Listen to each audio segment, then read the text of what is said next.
Prince falls in love with the coachwoman without knowing she would change his life completely. Before we begin this beautiful period romance story, tell me in the comments where you're listening from. I love knowing where you're joining me from. The carriage lurched as if struck from beneath, then sagged to one side with a groan of wood and iron.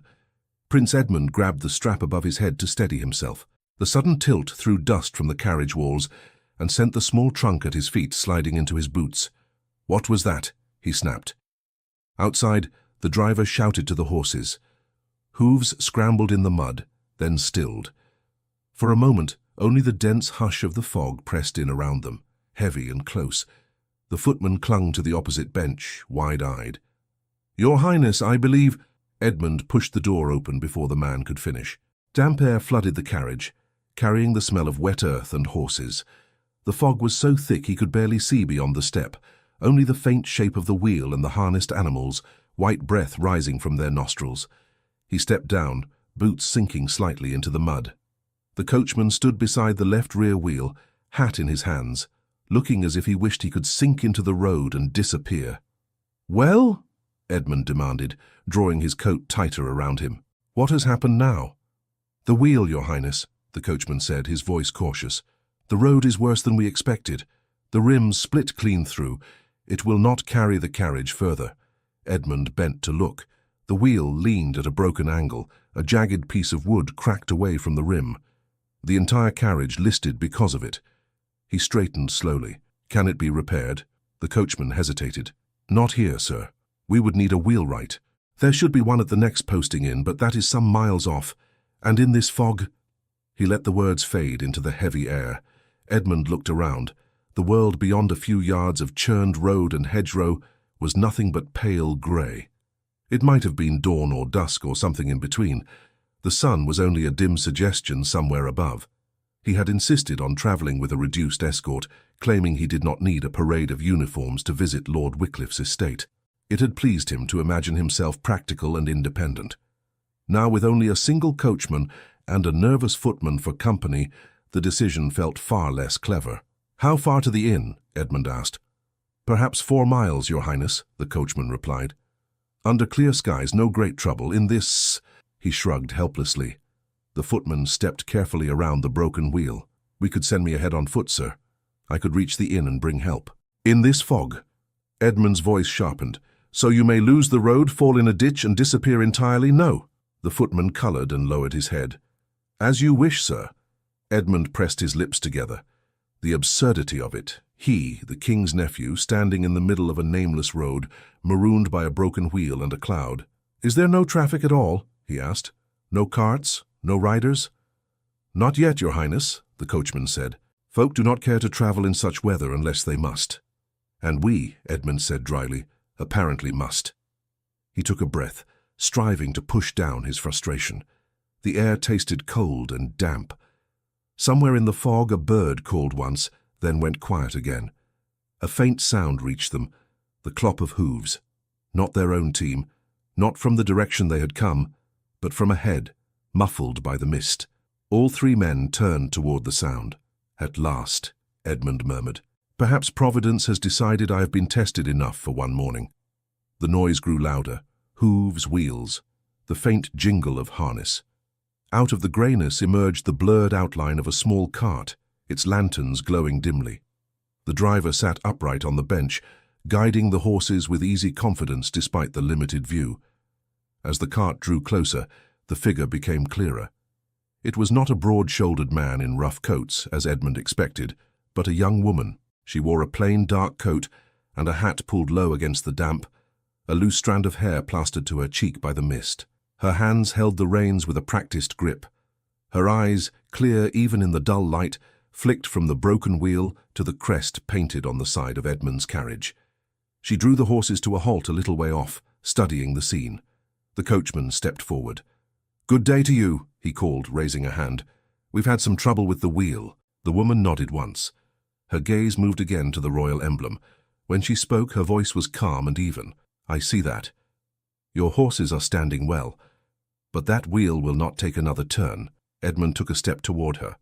It irked him, that tone of practical certainty directed at his situation. yet something in him recognized its usefulness. "You seem very sure," he said. "I have seen enough broken wheels to know when they are beyond persuasion," she replied. Then she seemed to remember herself. She inclined her head slightly. "Your Highness." The address was properly respectful, but her eyes did not fall to the ground as most others did. They remained on his face, steady and clear. "You recognize me," Edmund said. "I recognize the crest," she answered. "And I heard there was to be a royal carriage on this road today." "And you decided to place yourself in its path?" he asked, one brow lifting. The corner of her mouth twitched, almost a smile. "I decided to keep to my route, Your Highness. The world does not stop moving because a prince travels through it." The coachman shot her a warning look, but Edmund found himself more intrigued than offended. "You are a driver?" he asked. "A coachwoman," she said. "My name is Margaret Hale. I hire my horses and cart to those who need to travel between the villages and the larger roads." "A woman driving for hire," the footman muttered under his breath, as if he had been presented with a talking bird. Margaret heard him. Her gaze flicked toward the man, then back to Edmund. "The horses do not seem to object, sir." Edmund allowed the smallest ghost of a smile. "And you travel this road often, Miss Hale?" "Often enough to know where it rises, where it sinks, and where it throws carts on wet days," she said, nodding toward the broken wheel. "There is a posting inn some miles from here. They have a wheelwright who works quickly when paid well." "We were just discussing that very place," Edmund said. "Unfortunately, we cannot fly there." "You do not need to fly," Margaret said. "You need to sit." She gestured with her chin toward her cart. "I can take you to the inn. They can send a man back to mend the wheel and bring your carriage later." "You propose," Edmund said slowly, "that I abandon my carriage and ride in that." He glanced at her cart. It was sturdy, but plain. Weathered boards, strong wheels, no delicate carvings or velvet seats. "If you remain with the carriage, Your Highness," she said, "you will wait here until the fog lifts, send a man on foot and hope the inn is not already crowded with other stranded travelers. If you come with me, you will be at the inn within the hour. They will make way for you." Her tone was measured, not insolent, not pleading, simply laying out the facts. The coachman shifted from foot to foot. "It would be safer at the inn, sir," he ventured. "And the wheelwright there is a good one." Edmund took in the broken wheel again, the endless grey in every direction, the cold damp sinking through his coat. He could stand here and cling to dignity, or he could climb into a common cart and move. The choice irritated him. That irritation, in turn, irritated him more. "Very well," he said. "We will take your offer, Miss Hale." Relief flickered briefly in her eyes, quickly hidden. She backed her small cart nearer to the carriage with practiced ease. "I will lead us at a gentle pace," she said. "The horses know the road." "Is there room?" the footman asked, looking from the narrow bench to Edmund, then to his own frame. Margaret glanced at the modest luggage. "The trunk can go in the back. The prince may sit beside me. You may follow on foot if you wish." The footman paled. Edmund's jaw tightened. "That will not be necessary," Edmund said. "He will ride in the back with the trunk." "As you wish, Your Highness," Margaret replied. The coachman and footman hoisted the trunk into the cart. Edmund placed his hand on the worn edge of the bench and climbed up. The wood creaked under his weight, but the seat was surprisingly steady. Margaret kept her eyes ahead as he settled beside her. The bench was not wide. Their shoulders did not quite touch, but the nearness was far closer than in his carriage. "This is highly irregular," the footman muttered as he climbed into the back. "Then take care not to fall, and we will all survive it," Margaret said. She clicked her tongue softly to the horses. They moved forward, hooves sucking at the wet ground, the cart rolling into the grey. The broken carriage, crest gleaming faintly in the fog, receded behind them. For a time there was only the rhythm of wheels and hooves. The fog swallowed sound, making everything feel close and far away at once. The road narrowed, then widened, then bent in ways Edmund could not see but felt in the cart's movement. "You know this road well," he said at last. "I know what it does to those who do not respect it," Margaret answered. "Yet you travel it often. Someone must. People need to reach market. Mothers need to visit sons. Letters must find their way. The road does not care who rides it, but it punishes carelessness." "You speak of it as if it were a living thing." "In a way it is," she said. "It remembers every hoof and every wheel. The ruts deepen where we choose to pass." Edmund considered that. You are not afraid to drive in such fog? I am always afraid, Your Highness, she said quietly. Afraid of what I cannot see. Afraid of what I may miss. But fear does not mend a broken wheel or put bread on a table. So I drive and I watch and I listen. He turned his head slightly, studying her profile. There was nothing extraordinary in her features at first glance, yet the calm with which she spoke, the steadiness of her hands, the absence of fluster in her voice when addressing him, it was new to him. You have a family to feed, he guessed. Yes, she said. My mother, my younger brother. He is often unwell. The horses pull more than the cart. They pull our days forward. And your father? Edmund asked. The reins tightened almost imperceptibly between her fingers. My father is not with us, she said. The road took him in another way. I am sorry, Edmund said, surprised to find he meant it. She inclined her head. We manage. The cart climbed a slight rise.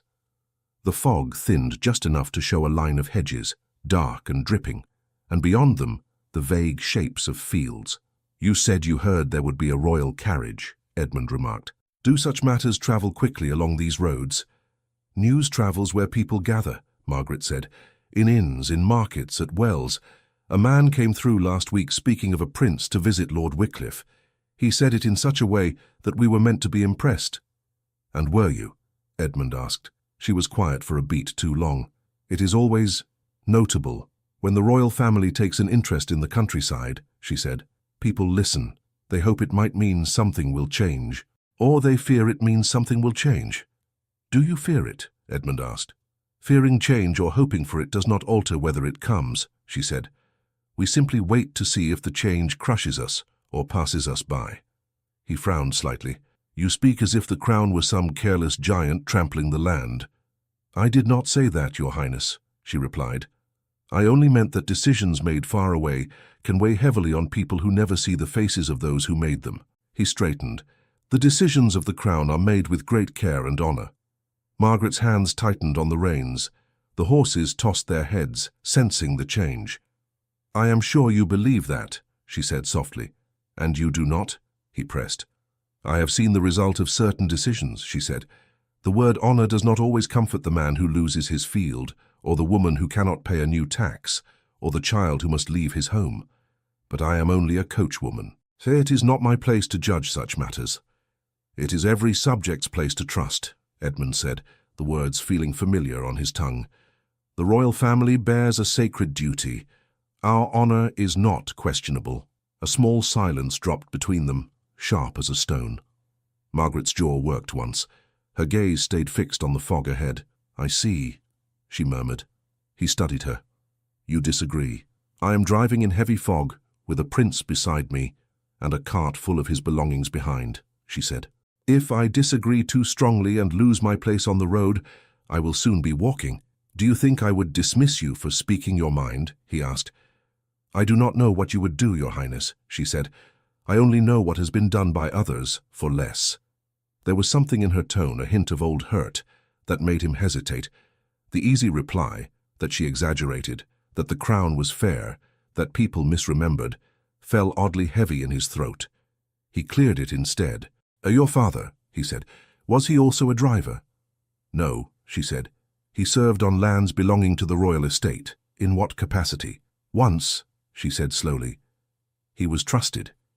He knew every boundary, every stone, every name. But boundaries can be redrawn.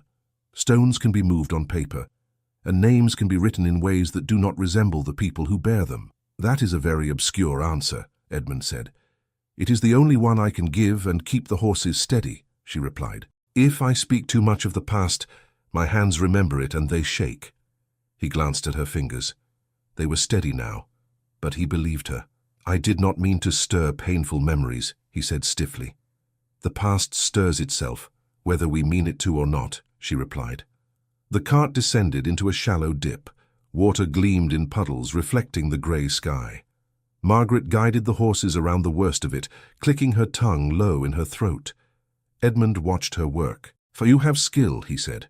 I have practice, she corrected. Skill sounds like something granted. Practice is only what is left when there is no alternative.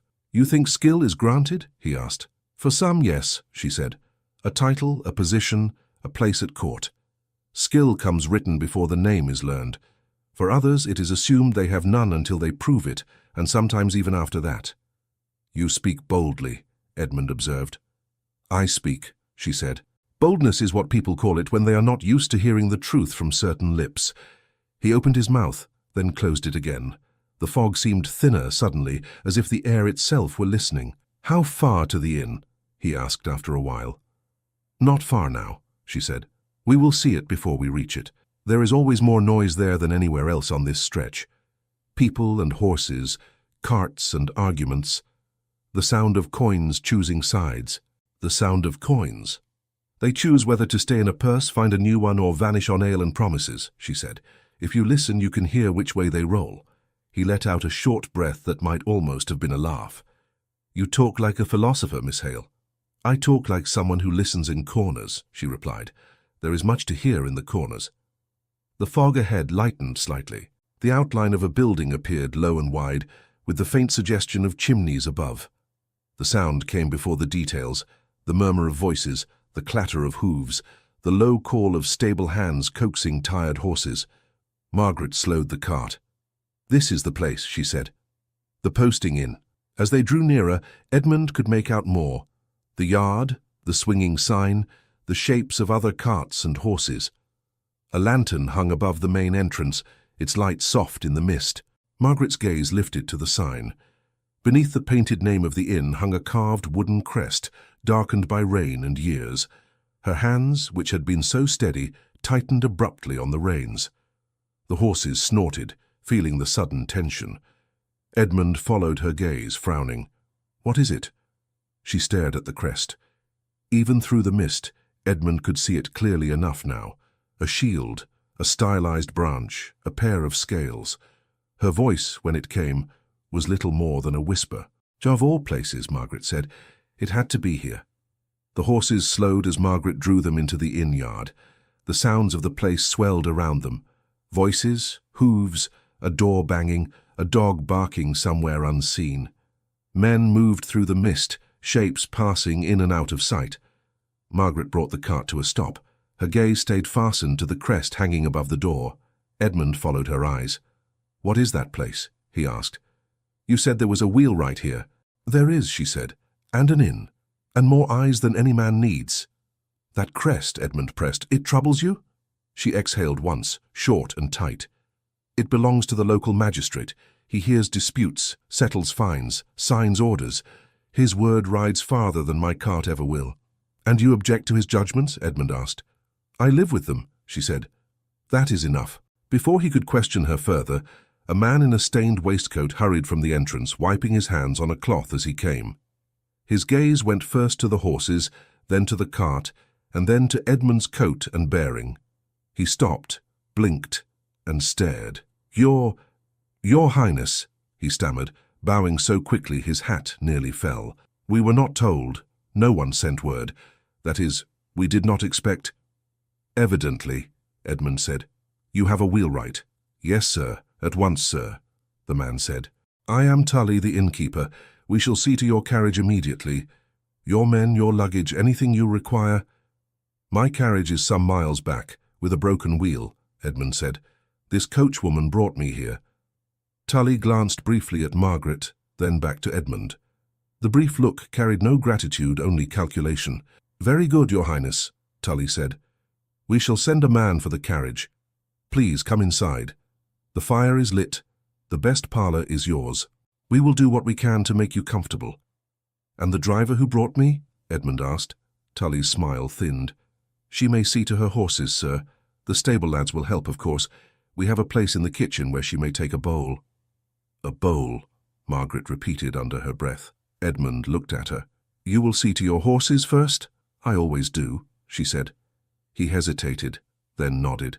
Very well. See that she is given something hot to eat and a drink. The road has been long. Yes, Your Highness, Tully said. Of course. He bowed again and ushered Edmund toward the door with obsequious gestures. Margaret climbed down from the bench. The footman followed, stretching his legs with a groan. I will take the trunk inside, sir, the footman said. Do so, Edmund replied. Margaret took the reins, speaking softly to the horses. A stable boy ran up, eager and flushed. "Here, miss, I'll lead them," he said. She handed him the reins. "Mind the left one. He favors his right foreleg on soft ground." "Yes, miss," the boy said, though his eyes were already on Edmund disappearing into the inn. Margaret watched them go, then turned back once more to the crest above the door. The scales carved into the wood seemed to watch her. A voice came from behind her shoulder. "You again?" a man said. "I thought you would have sense enough to pass this place by." She turned. A stout fellow in a leather apron stood there, carrying a bucket. His face was familiar, lined and sharp. "Good morning, Mr. Handley," Margaret said quietly. Handley snorted. "Morning, is it? For some? You bring a prince now, do you? That is a fine change from farmers and widows." "I bring whoever pays," she said. "Same as any cart." "Do not speak nonsense," Handley said. "Princes do not ride with coachwomen by chance. You will find that men here remember things. They remember your father. They remember that some names do not belong near the crest above that door." Margaret's jaw clenched. "I came because the wheelwright is here, not because of any crest." "Wheelwright is one door," Handley said. "Magistrate is another. They both swing on the same hinges." He shifted the bucket in his grip and moved away, muttering to himself. Margaret stood still a moment, drawing a breath and letting it out slowly. Then she turned and walked toward the stables. Inside the inn, Edmund found the promised fire. The private parlour was plain but orderly. A hearth with a low blaze, a table, a few chairs. Tully fussed over the logs until sparks flew. "Will this do, Your Highness?" he asked. "I can send for tea, for ale, for bread and cold meats. We have fresh cheese if you wish." "Tea and bread," Edmund said, "and see to the boy who rode in the back. He has been jolted enough." "Of course, sir, of course," Tully said. "And the carriage, you said it was back along the road?" Edmund gave brief directions. Tully listened with careful attention, then darted out, shouting for a man named Bryce and someone with a strong back. Left alone, Edmund moved to the small window. The glass was streaked with moisture from the fog, but he could see the yard. Cart, horses, stable door, a few men. He saw Margaret leading one of her horses toward the trough, her hand flat along its neck. A stable boy hovered, trying to make himself useful. She was speaking, her mouth moving, but Edmund could not hear the words. There was something about the way she stood, shoulders squared, that was different from most servants he had seen. Even in the yard of an inn that belonged to another man's symbol of power, she did not fold in on herself. Tully returned with a tray. "Tea, sir. Bread and butter, a bit of cheese. I thought you might not object." Edmund sat at the table. "How often does this road see travellers?" he asked. "Often enough, Your Highness," Tully said, pouring the tea with care. "Merchants, country gentlemen, a clerk now and then. Not often a prince. The magistrate uses this place, of course. Keeps a room upstairs for the nights he presides in the village." "The magistrate whose crest hangs above your door," Edmund said. "Yes, sir," Tully said. "A fair man. Stern, some say, but fair. Keeps order. We are fortunate to have him." Edmund took a piece of bread. "And the people here agree?" Tully's eyes flicked to the window, then back. "People always complain, sir," he said. "About taxes, about fines, about rents. It is the way of things, but we need law, and someone must carry it." He hesitated. "May I ask, sir, how you came to arrive in Miss Hale's cart?" "The carriage broke a wheel," Edmund said. "She appeared on the road. She offered assistance." "Just so," Tully said. "She appears like that. Miss Hale does. On roads where she is needed." "You speak as if that is a fault," Edmund remarked. Tully's mouth tightened briefly. "Oh, she works hard, sir. No doubt of that. But her family, well, people remember. Her father was once steward on royal land, not so far from here. There was trouble, questions. The magistrate did what had to be done." "What kind of trouble?" Edmund asked. "It is not my place to say," Tully replied quickly. "I would not presume to repeat rumors to one of your rank." Edmund's gaze sharpened. "Yet you presume enough to hint." Tully flushed. "Only so that you may be aware, sir. You are in the care of someone whose name has been spoken in connection with difficulties." Edmund set his cup down. "You will speak plainly," he said.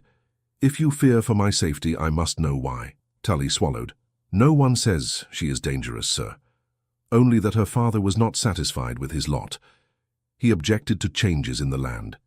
He argued where others accepted. There were accusations. Some called it defiance of royal authority. The magistrate dismissed him. Since then the family has fallen. Some say unjustly, some say justly.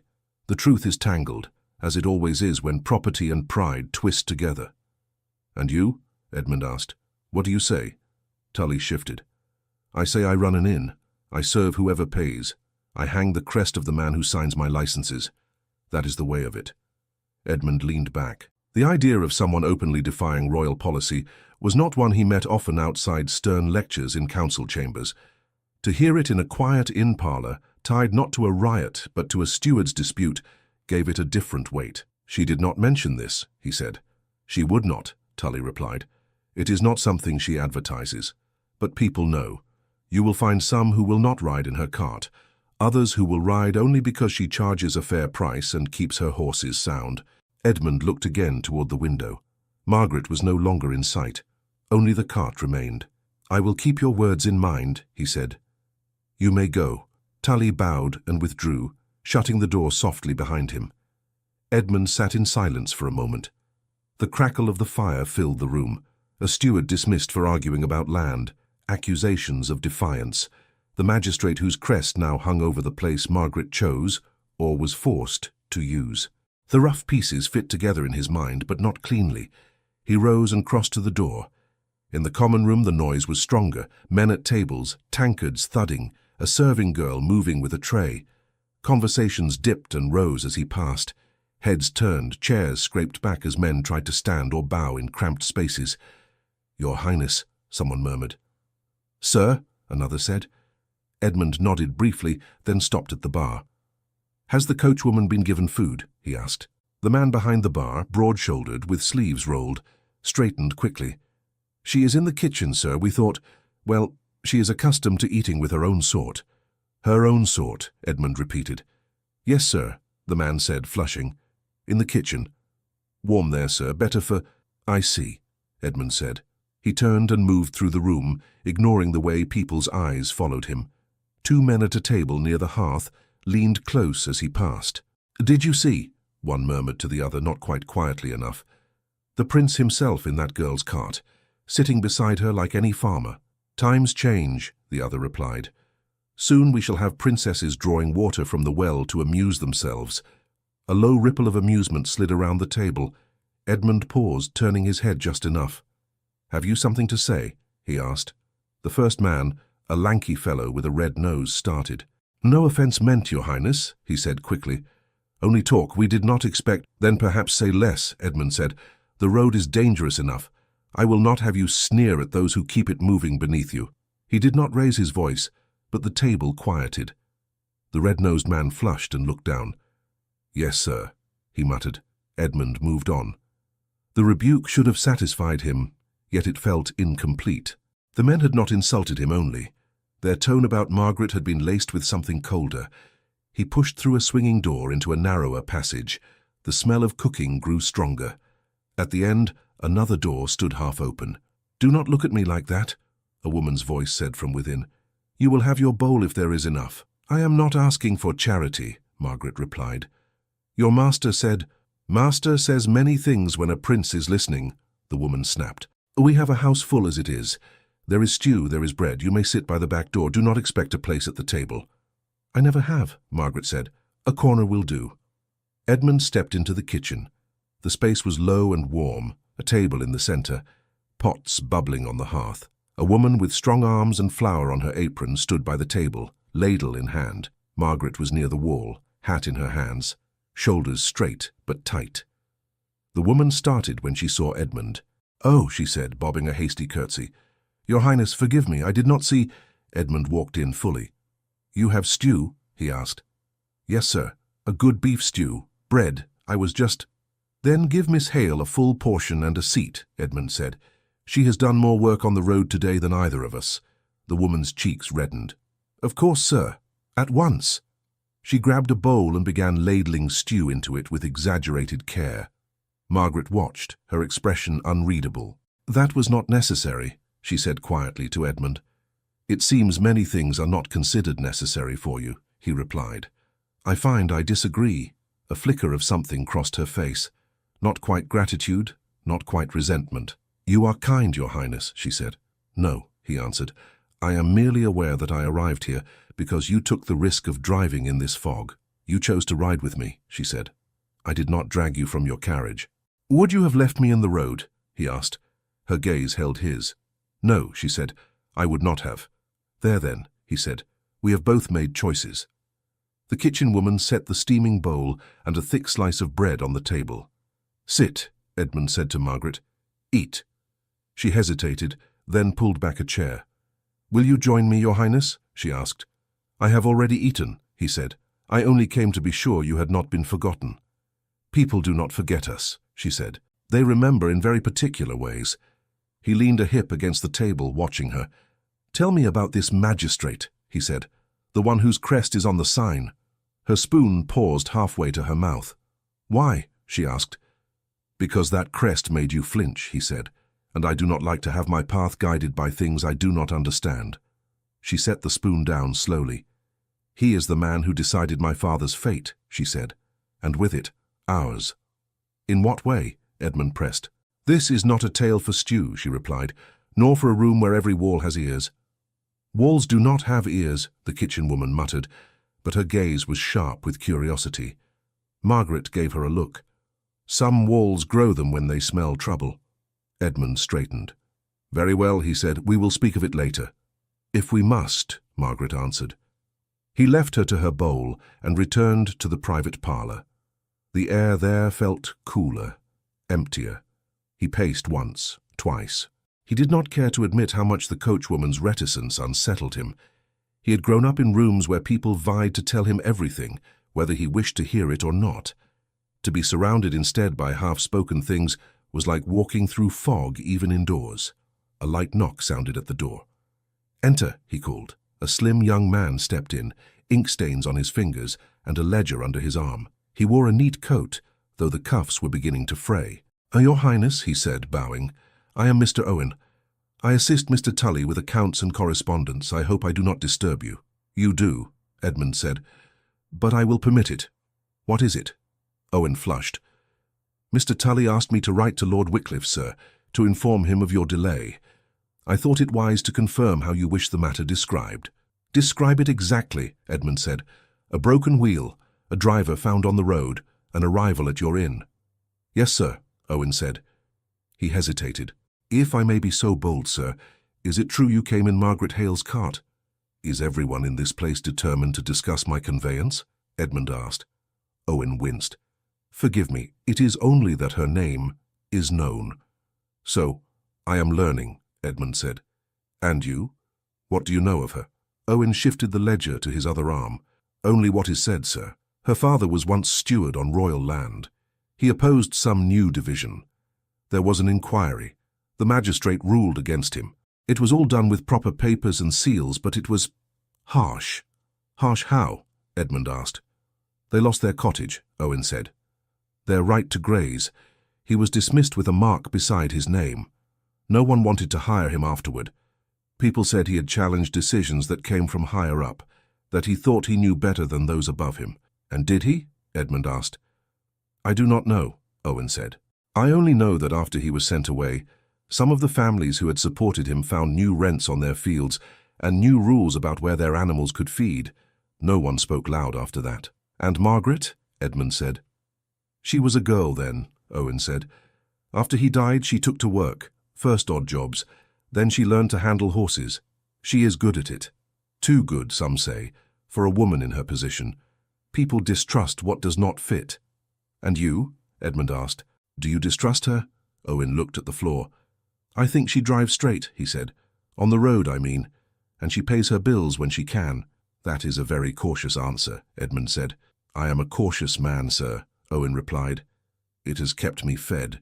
Edmund studied him for a moment. "Thank you," he said at last. "Write to Lord Wycliffe. Say that I will continue my journey as soon as my carriage is repaired." "Yes, sir," Owen said. "At once." He backed out of the room. Edmund returned to the window. The fog in the yard had thinned. He could see the inn sign more clearly now, the carved scales swinging slightly. A figure moved below. Margaret had returned to the yard. She spoke briefly with the innkeeper, hands still, expression composed. Tully gestured toward the sign, then toward the house. Edmund could not hear the words, but he saw Margaret's shoulders draw up just a fraction. Her hand slipped into her coat pocket. When it came out, she held a folded paper, edges soft with use. She did not show it to Tully. She held it as one might hold something both heavy and fragile. Tully said something else. Margaret's jaw tightened. She gave a brief nod and turned away, the paper disappearing back into her pocket. Edmund watched her cross the yard, the mist curling around her. His thoughts unsettled, he did not at first notice the clatter of hooves approaching. Her rider came into view, cloak dark with damp horse sweating despite the cool air. The man swung down and handed his reins to a stable boy, then strode toward the door with urgency.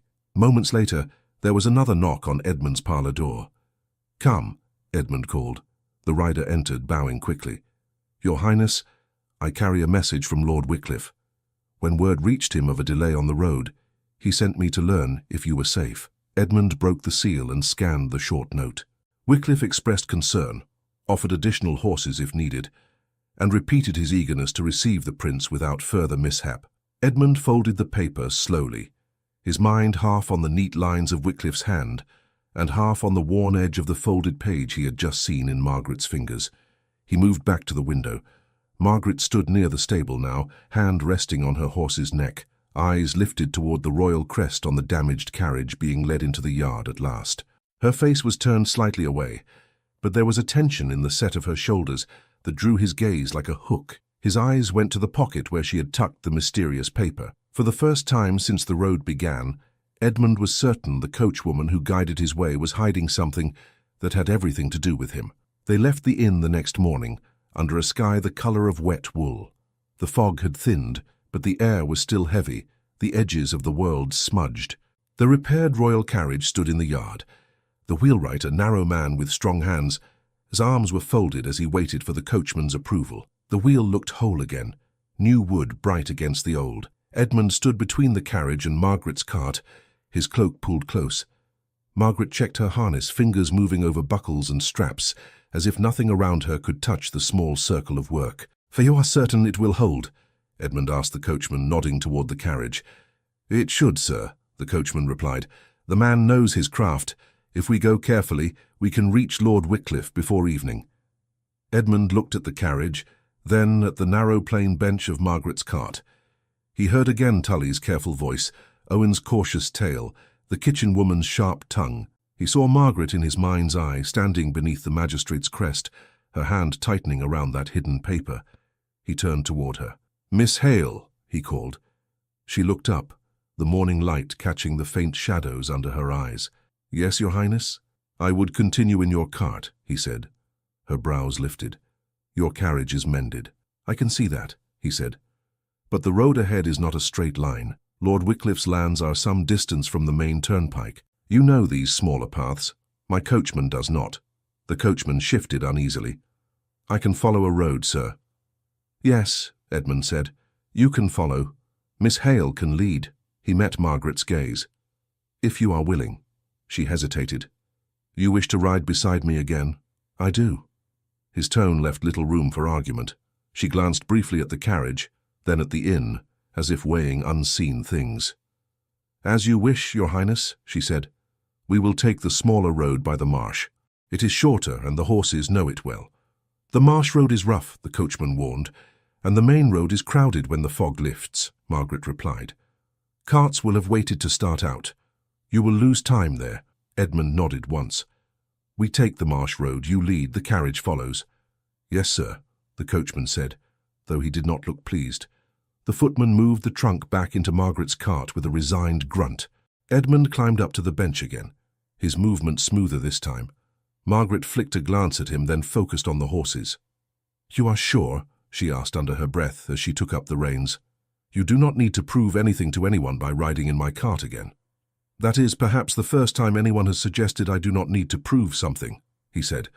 She made a faint sound that might have been a laugh. She clicked her tongue, and the horses stepped forward. Behind them, the royal carriage creaked into motion, the freshly repaired wheel turning steadily. They rolled out of the yard. The inn sign swung gently as they passed, the carved scales rocking back and forth. Margaret's eyes darted to it once more, then away. The road narrowed quickly beyond the last cottage. Hedges leaned in close, bare branches dripping. The fog hung in pockets, thicker in hollows, thinner on rises. For a few minutes, they rode in silence. "You did not sleep," Edmund said at last. "I slept enough," she replied. "You have shadows under your eyes." "The lamp in the stable is a poor one," she said. "It smokes. Perhaps that is what you see." "I see you are trying to avoid the question," he said. "I am trying to keep the horses in the center of the road," she answered. He looked ahead. The track was indeed narrow, wheel ruts dark with water, a ditch on either side. "How long since your father's dismissal?" he asked quietly. Her hands tightened very slightly. "I thought we were not to speak of that," she said. "I said we would speak of it later," he corrected. "It is later." She drew a breath. "Years," she said. "Long enough for people to forget what he really looked like, and remember only the story told about him." "And what story is told?" Edmund asked. "That he was stubborn," she said. "That he would not accept new boundaries. That he thought he knew better than those above him. Some say he encouraged others to resist. Some say he did not. It depends who you ask and how much they owe the magistrate." "And what do you say?" Edmund asked. "I say my father believed that land is not only lines on a paper," she said. "He believed that fields remember the hands that have worked them, and that you cannot erase that with a seal. He spoke too plainly to men who did not wish to listen." "That is not a crime," Edmund said. "It can be made into one," she replied, "if you have the right pen." He thought of the papers he had seen in council rooms. Neat lines, tidy phrases, decisions passed down. "You said he served on royal land," Edmund said. "Do you mean land belonging to my house?" "Yes," she said. "Not so far from here. He was steward there for years." "And he was dismissed for objecting to a division," Edmund said. "I was never told." "Why would you be?" she asked. "You were a boy. There are many such dismissals. Not all reach the ears of princes." "Some should," he said. "Perhaps," she agreed. He watched her profile. The magistrate handled the case. "Yes," she said. "He heard the reports. He spoke with the land agent. He listened to those whose rents would rise. He listened to those whose rents would fall. Then he listened to my father. Then he decided my father spoke out of turn." "And your father?" Edmund asked. "What did he do then? What can a dismissed steward do?" she asked, a trace of bitterness slipping into her voice. "He left the house where he had kept the keys. He left the fields he had walked since he was young. He went home and tried to find other work." "Was there none?" Edmund asked. She shook her head. "Word travels. No one wants a man with a mark by his name. They say he argued against those above him. They say he thought himself equal to those who sign papers. Men who hire such a man risk being noticed." "So he could not find work," Edmund said. "Not steady work," she replied. "He took odd tasks. He mended fences that never belonged to him. He sold a few things. He watched my mother grow thinner. He watched me try to help with hands that knew nothing yet."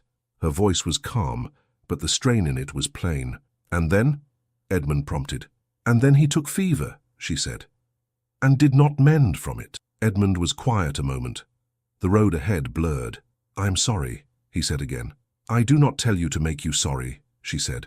"I tell you because you asked and because no one who decided his fate ever listened to the part that came after the ink dried." "And the magistrate?" Edmund asked. "He never reconsidered?" "If he did it in his own head," she replied. "Not on paper. The mark remains." They drove on. The hedges gave way to low, open ground. The air smelled faintly of marsh. Water, earth, something old. "So," Edmund said slowly, "you saw me as an opportunity." She did not answer at once. The cart rocked over a rut. She corrected the horses with a quick murmur.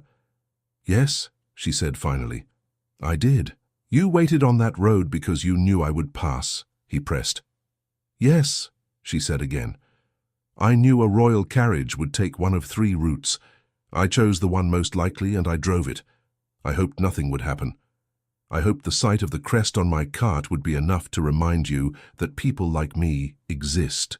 "The crest on your cart?" he repeated. She nodded toward the small plaque near the front beam. He had not noticed it before, dulled as it was by mud and age. It bore a faint design, a smaller version of the royal sign, worn, almost erased. "It came from an old crate my father once used when delivering things to the estate," she said. "He kept it when they dismissed him. He said if they could take his work, he would at least keep one piece of wood. I fixed it to my cart. People know when they see it that I will carry letters safely." "And that you have some connection to my house," Edmund said. "Yes," she said. "Some see it as a threat. Some see it as protection. It is neither. It is only a memory nailed to a board."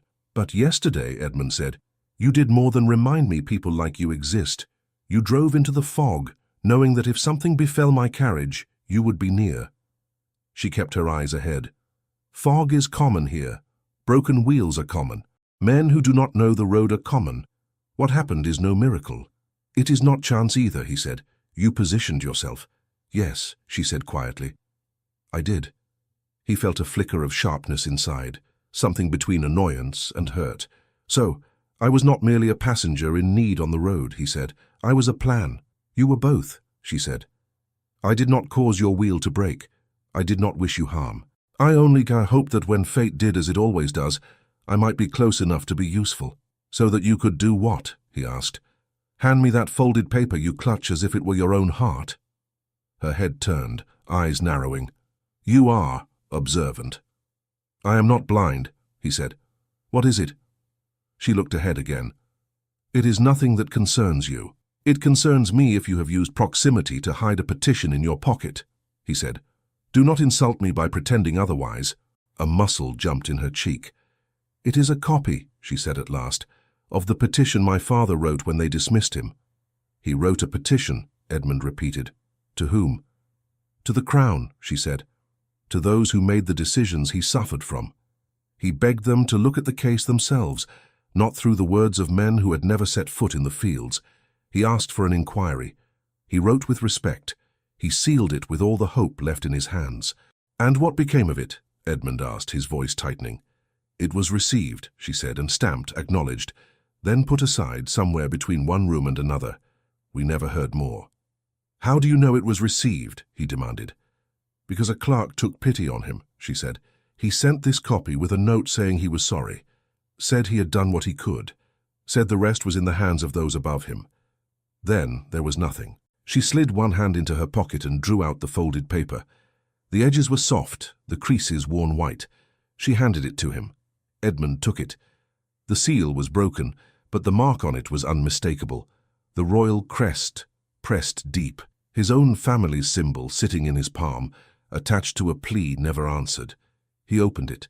The ink had faded slightly, but the hand was neat, the words clear. It began with formal respect, then moved into a careful account of land boundaries, agreements, the impact on tenants, names and places. At the end, a single line stood out to him. "I do not presume to question your Highness's honor, only the manner in which it has been represented to us." He swallowed. "How old were you when this was written?" he asked. 12, Margaret said. "I helped him shape some of the letters. His hands shook when he was angry. And you have carried this since?" he asked. "Since he died," she said. "My mother did not wish to see it. She said the words had done nothing but break his heart. I could not bear to throw them away." He folded the paper carefully. "And now you hoped," he said, "to put it into the hand of another man whose crest it bears." She nodded. "You cannot say you never knew there was another side to the story, if you have it in your own fingers." "You speak as if you expect nothing," he said. "I have learned," she answered, "to expect nothing where people like us meet people like you. But I would have been more of a coward than my father if I had not at least tried." The word stung more than he expected. "So you brought me here," he said, "on a road chosen because it would place us together, so that you could place this old pain on my lap and walk away unburdened." "I did not plan to walk away," she said sharply. "I planned to drive you safely to where you wish to go. I planned to keep silent if you chose to ignore it. I planned to live with the answer, whatever it was." His jaw tightened. "And what answer did you imagine?" "I imagined you saying nothing at all," she said. "Men in your position often say nothing when they are uncomfortable. Silence is clean. It leaves no mark that others can hold against them." "That is unfair," he said. "It is what I have seen," she replied. "Unfair or not," "You think me incapable of caring," he said. "I think you have never had to care this way," she said. "There is a difference." He looked down at the folded petition again. The paper felt heavier than it should. "The magistrate, the land agents, the clerks," he said. "You hold them all accountable, and now you add me." She shook her head slightly. "I hold you responsible only for what you do after you know. Before that, you were only a crest on other men's papers." He leaned back, the bench creaking. "So from the moment I stepped into your cart," he said slowly, "you meant to change what I know." "Yes," she said. "And you have changed what I know as well." "How so?" he asked. She gave a slight, humorless smile. "I did not expect you to speak for me in the kitchen," she said. "Princes do not usually concern themselves with bowls of stew." "That was nothing," he said. "Not to me," she replied. "Small things are what our days are made of." The cart jolted suddenly as a wheel hit a deep rut. Edmund grabbed the side instinctively. Margaret braced her feet and pulled the horses back to the center. "Hold on," she muttered. "The marsh likes to steal wheels if it can." He flicked a glance at the ditches, dark water lurking just below the grass. "How many times have you traveled this way?" he asked. "More than I can count," she said. "With sacks of grain, with old men who had never left their village, with children who thought every puddle a sea, never with a prince who carries my father's words in his hand." He closed his fingers around the petition. "You think too much," he said. "If I did not think, I would have nothing to do while others decided my fate," she answered. They drove on. The marshland began to give way to firmer ground. In the distance, low hills rose, faint shapes through the haze. "That is the edge of Lord Wycliffe's land," Margaret said. "Once we crest that hill, you will see the first of his tenants' cottages." "How do you know his land so well?" Edmund asked. "My father taught me the names of every field within a day's walk," she said. "Wycliffe's holdings touch those my father once oversaw. Land does not care about human borders, but men care very much. So I learned where each man thinks his world ends." "You speak of men as if you were not one of them," he said. "I am not a man at all," she replied. "That complicates things further." He almost smiled despite himself. "Miss Hale," he said more softly, "do you regret what you have done, bringing me this?" "You ask as if it is finished," she said. "We are still on the road." "Answer me," he insisted. She was quiet for a long moment. "I regret many things," she said. "I regret that my father trusted men he should not have. I regret that my mother believes silence is safer than truth. I regret that my brother learned early what it is to hear our names spoken in whispers." "And this?" he pressed. "Do you regret this?" "No," she said. "I do not. Whatever you do with that paper, I will at least know that once, someone who could read it without fear held it and knew my father was more than a problem on a magistrate's desk." He took in a slow breath. "You have put me in a difficult position," he said. "I did not ask you to promise anything," she replied. "I asked you to know, and knowing," he said. "What if I do nothing?" "Then you will be like all the others," she said simply. "But at least you will know that about yourself." The bluntness cut through the damp air. They came to the foot of the hill Margaret had pointed out. The path climbed gently. The horses strained a little, their breath visible in the cool air. Behind them, the royal carriage followed at a careful distance, its new wheel holding. The sound of approaching hooves reached them from behind, sharper, faster. Margaret glanced back over her shoulder. "Someone is in a hurry," she said. Edmund turned. Through the thinning fog, a rider appeared, cloak snapping, horse lathered. "Hold the horses," Edmund said. Margaret slowed the cart, guiding it toward the side of the road where the ground was firmest. The royal carriage behind them did the same.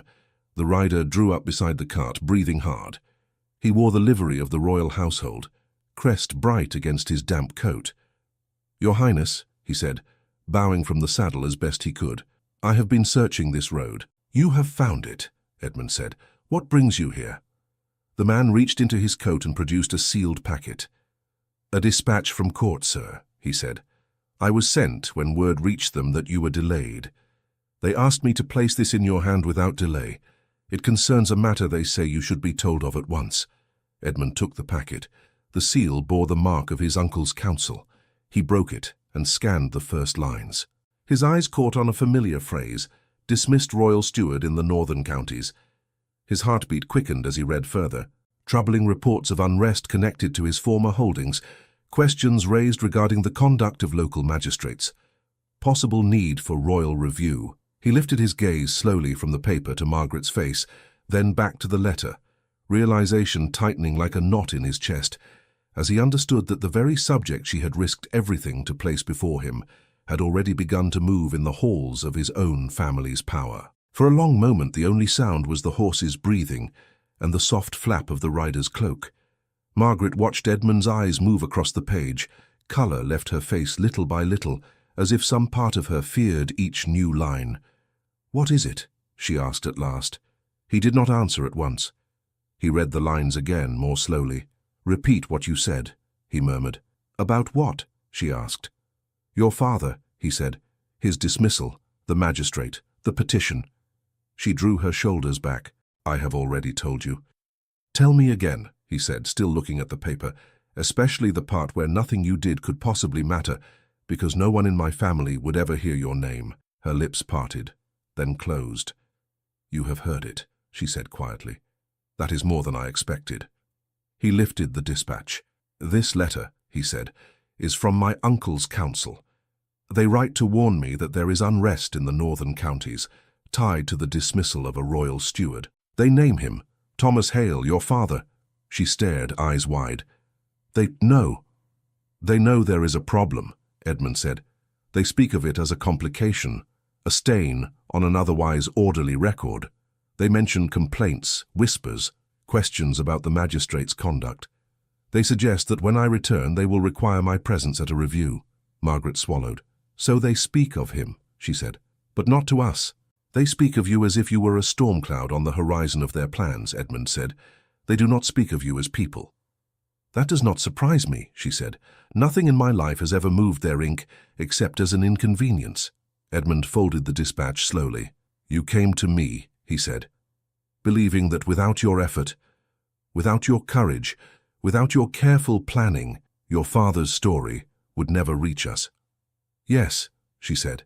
"And yet," he continued, "even as you spoke to me on the road, the matter was already on their table."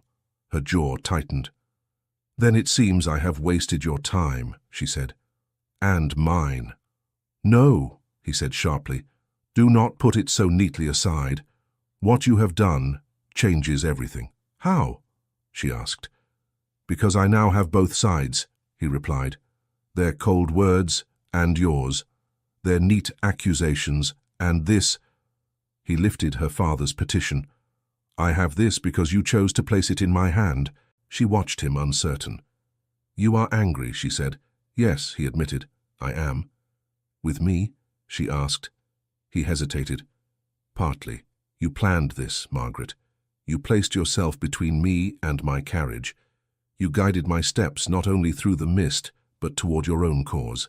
Her chin lifted a fraction. "Would you rather I had stood by the road and watched you pass?" she asked. "I have seen too many chances ride by without me." "I do not like being used," he said. "I did not use you," she said firmly. "I relied on you. There is a difference. I gave you my father's words and trusted you to do what your own conscience demands. I cannot force you. I cannot threaten you. I have nothing but truth and calculation," he added. "And calculation," she agreed. "Do you think those who dismissed my father used less?" The rider on the horse shifted uneasily, glancing between them as if caught in a conversation he should not hear. "Shall I ride on, Your Highness?" he asked. "No," Edmund said. "You will follow us to Lord Wycliffe's. You will carry my answer back when I have one." "Yes, sir," the man said, bowing. He guided his horse back to fall in behind the royal carriage.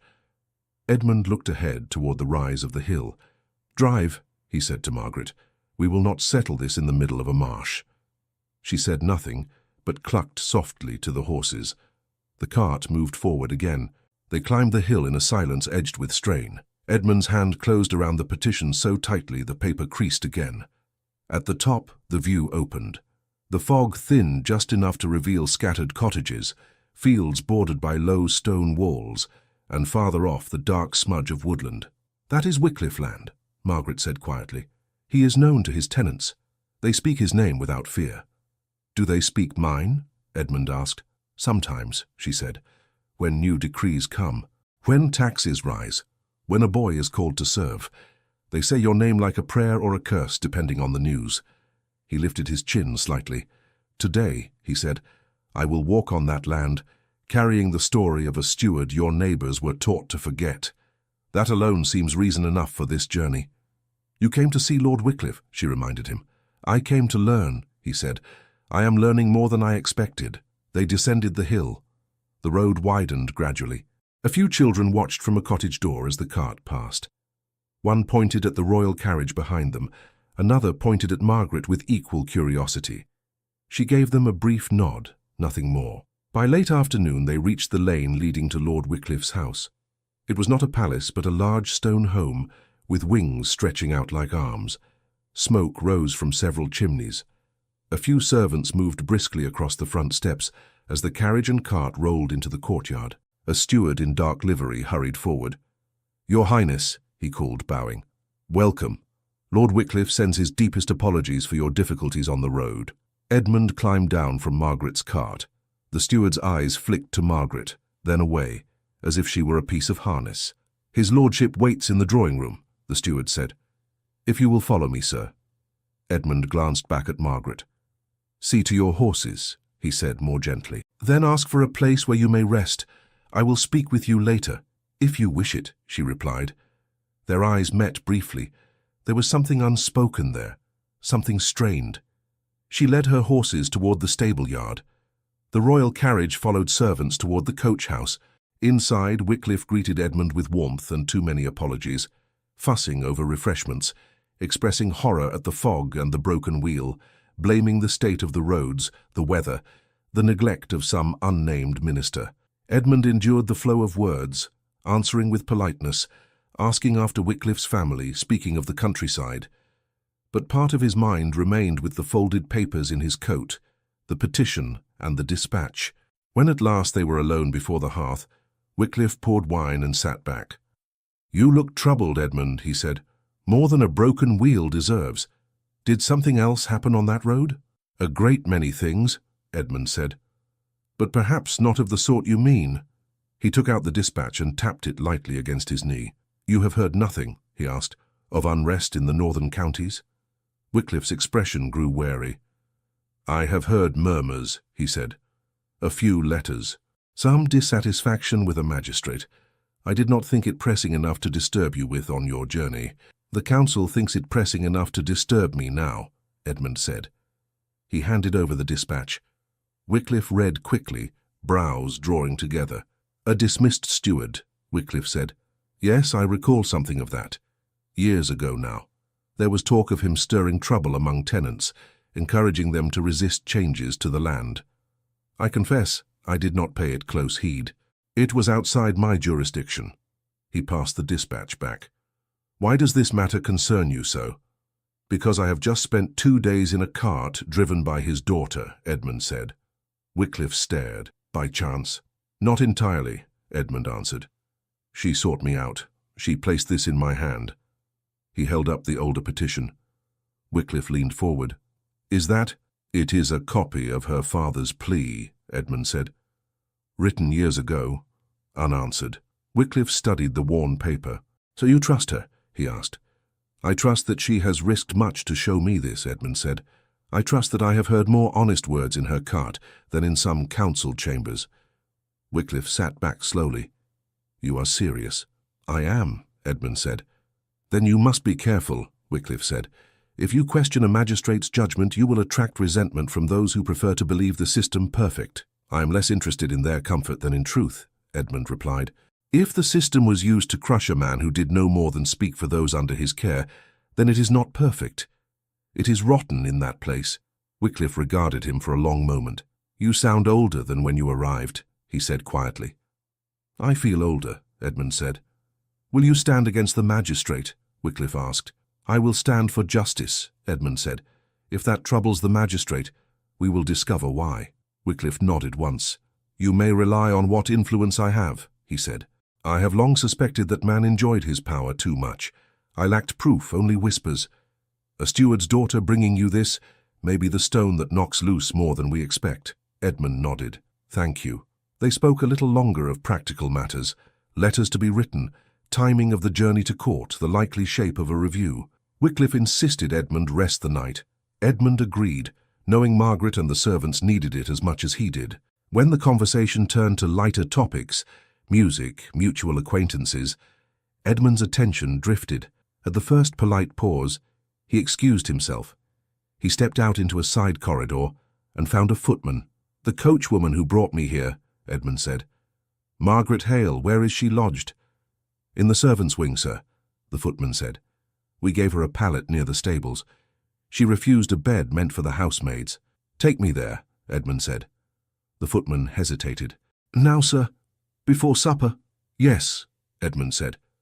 "Now." They crossed a yard that smelled of hay and damp wood, then passed through a low door. The servants' hall buzzed with quiet activity, the clink of pots, the murmur of voices. Margaret sat on a bench near the back door, a mug in her hands. Her hair was looser now, a few strands escaping. Her coat was folded beside her. She looked tired, but watchful. She rose when Edmund entered, the mug forgotten on the bench. "Your Highness," she said. "Leave us," Edmund told the footman. The man withdrew, casting a curious look back. Margaret stood very straight. "Have you eaten?" Edmund asked. "Yes," she said. "More than stew this time. Lord Wycliffe's cook takes pride in feeding those who work his horses." "I am glad to hear it," Edmund said. He glanced around the bustling hall. "Is there somewhere quieter we might talk?" She hesitated, then nodded. "There is a small garden behind the kitchen. The mist does not reach it as much. No one goes there except the cook when she needs herbs." "Take me," he said. They stepped out through the back door into a narrow yard, then through a low gate into a small walled garden. The air was cooler, but still. A few hardy plants clung to life in neat beds. Margaret pulled her coat tighter. "Well," she said, "you have spoken with Lord Wycliffe. You have read your counsel's words. You have both my father's petition and your family's account. What will you do with them?" He watched her a moment before answering. "You assume I have decided already," he said. "You are a prince," she replied. "You cannot stand between two doors for long. People on both sides begin to tug." He exhaled. "You are not entirely wrong." He moved a little closer, lowering his voice. "They know of your father," he said. "They know there is unrest tied to his dismissal. They know the magistrate may have acted with more zeal than wisdom." Her eyes sharpened. "And they worry this will stain them," she said. "Yes," he said. "They do not care yet about your father's empty table. They care that his name has begun to blow back toward their own." "And you?" she asked. "What do you care?" He did not look away. "I care that a man who served my house for years was cast out with a mark, and that his daughter had to learn to drive carts to keep her family from falling further," he said. "I care that when he asked for our ear, he was met with silence." "And now," she pressed. "And now," Edmund said softly, "I intend that he be heard, even if it is too late for him to know it." She swallowed. "How?" "I will return to court," he said. "Sooner than planned. I will ask that the review they mention in this dispatch be held openly, that those who knew your father may speak, not just the magistrate and the land agent. I will carry this petition." He touched his coat. "And I will speak of the woman who placed it in my hand, and the road that brought us here." "You will speak my name?" she asked. "Yes," he said, "if you permit it." She stared past him at the bare branches of a bush. "Names are heavy things," she said. "When they have been dragged through mud, it is hard to lift them up again." "Then let me shoulder some of that weight," he said. She shook her head slightly. "You cannot know what you are offering." "I know enough," he said. "I know that to stand aside now would be to agree with those who used my family's name to crush yours. I will not do that." She looked back at him. "Why?" she asked. He seemed to consider. "At first," he said, "I thought it was pride, that I would not have my crest used to harm unfairly. Then I thought it was duty, that as a prince I must ensure justice where I can. But the longer I have been in your company, the more I find it is something else." "What?" she asked, her voice barely above a whisper. He stepped closer. The garden felt very small suddenly. "I find that when I imagine returning to court and speaking of this matter, I cannot bear the thought of doing it without thinking of you standing beside me," he said. "I cannot bear the thought of you learning from someone else what has been decided. I want you there, To see it, to hear it, to look those men in the eye and know your father's story is no longer a ghost. Her breath caught. You would bring me into those halls, she said. A coachwoman with cracked hands and a family's shame sewn into her skirts. You speak of yourself as if you were something to be hidden, he said. I have seen more humility and courage from you than from many who wear silk. Why should you not walk where they do? Because I was not born to it, she said, because people will stare, because they will talk. They already talk, he said. In inns, in yards, about the prince who rides in a coachwoman's cart. Let them. Better they speak truth than whispers. She searched his face. This is not only about my father, she said slowly. No, he said. It is not. Then say what it is, she demanded. His heart hammered, but the words felt strangely simple. It is about you, he said. About the way you held the reins in the fog when I could not see the road. About the way you spoke to me as if I were only a man who did not understand, and not a prince who must be obeyed. About the way you carry your father's memory like a torch instead of a weight. You exaggerate, she whispered. I do not, he said firmly. If I had never broken that wheel, if I had never stepped into your cart, I would still believe that justice is something that happens in distant rooms. I would still think that my family's honor was a shield that never broke. You have changed that. You have changed me. Tears glimmered at the corners of her eyes, but she blinked them back. You speak as if this were a poem, she said. Life is not so simple. Life rarely is, he answered, but some truths are. Margaret, I find that I do not merely respect you or admire you. I find that when you are not near, I look for you in every voice. I find that I would rather sit on a rough bench beside you than on any cushioned seat without you. She stared at him, hardly breathing. You cannot mean that, she said. I do, he said quietly. I am in love with you. The words hung in the cold garden air, bare and real. She took a step back as if the ground had shifted. Do not say that, she said. Why not? He asked. Because it is dangerous, she said. For you, for me, for everyone caught between our worlds. You cannot walk away from such words once they are spoken. I have no intention of walking away, he said. She shook her head. You are a prince, she said. I drive a cart. People may whisper now, but if you speak of love, they will not whisper. They will condemn. They will mock. They will say, I have trapped you. They will say, you have lost your senses. They may say what they like, he replied. They have not been on that road with us. They have not seen what I have seen. You cannot throw away your future for me, she said. You have duties. You have expectations. You have a life I must live with myself, he interrupted. Tell me, if I turn from you now, knowing what I know, having felt what I feel, what sort of man does that make me? A prudent one, she said bitterly. A safe one. A coward, he said, and I do not wish to be that. She wrapped her arms around herself. What would you have me do? She asked. Stand at your side in some great hall while they weigh my father's name and my own? Smile while they decide whether to tolerate my presence like a stray cat? I would have you walk in with your head high, he said, knowing that whatever they decide, you are not alone, knowing that someone with a voice they cannot ignore will speak for you, and not only for you, but with you. She looked down at her hands. And if they forbid it? She asked. If your uncle says no, if the council forbids you to bring me into that chamber, what then? Will you choose me over them? He hesitated. Just a fraction. She heard it. Do not promise more than you can give, she said. I promise only what I can control, he said. I can seek a hearing. I can insist that your father's case be considered. I can make it known that the steward they cast out was not an abstraction, but a man with a daughter who still bears the mark of their decisions. And I can choose whom I love, even if the world disapproves. She lifted her face. And if they demand that you set me aside, she asked. Then they will learn, he said, that my loyalty is not blind, that it does not extend to sacrificing what is right for what is easy. She let out a shaky breath that might have been a laugh. You have grown stubborn on the road, she said. I had a good teacher, he replied. For the first time, truly, she smiled. It was small and uncertain, but it lit her face more than any fire. You should not say these things unless you are prepared to suffer for them, she said. I have spent my life sheltered from suffering, he answered. Perhaps it is time I feel its edge, if only to know I have lived honestly. She looked at him for a long moment. "I am afraid," she said finally. "So am I," he admitted. "You?" she asked, almost disbelieving. "Yes," he said. "I am afraid of failing you, of failing my own conscience, of discovering that I am less brave than I wish to be. But fear does not mend broken wheels, you told me. It does not put bread on tables. It does not right wrongs." She took a step toward him again.